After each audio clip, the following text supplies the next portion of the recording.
سلام دوستای عزیزم، امیدوارم که هر جا که هستید خوب و عالی باشید. امروز یک شنبه 12 فوریه است، ساعت هم حدود 2 بعد از ظهر. امروز هم یه روز برفی خیلی زیبا توی تهرانه. تو این چند روز خیلی برف خوبی داره توی تهران میاد. اینجا مرکز تهرانه، تقریبا میتونم بگم نزدیک خیابون انقلاب و اینجا هم تالار وحدت.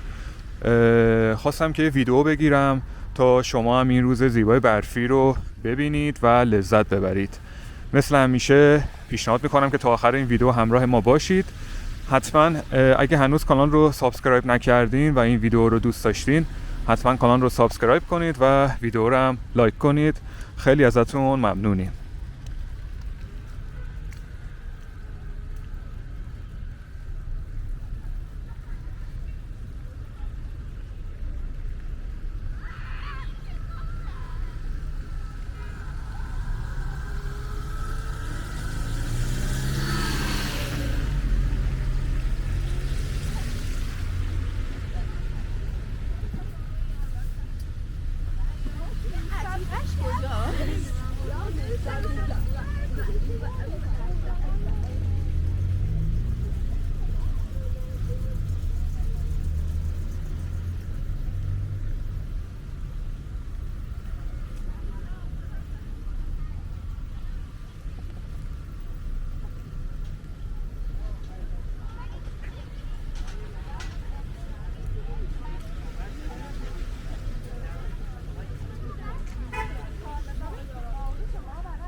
الان اینجایی که رسیدیم، این خیابون که میبینید خیابون انقلابه که سمت راست میرسه به میدون فردوسی و سمت چپ هم میرسه به میدون انقلاب.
مدانم برس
دوستای عزیزم، خیلی ممنونم که تا اینجای ویدیو رو نگاه کردین. خیلی ممنونم که از ما حمایت میکنید. امیدوارم که از دیدن این ویدیو لذت برده باشین. ما درسته تو این ماهای اخیر خیلی ویدیو از برف گذاشتیم، ولی خب فکر کنم که هر کسی برف رو دوست داره، مخصوصا برف تهران خیلی زیباست. امیدوارم که لذت برده باشید. مثل همیشه نظرتون رو راجع به این ویدیو به ما تو قسمت کامنت ها بگین.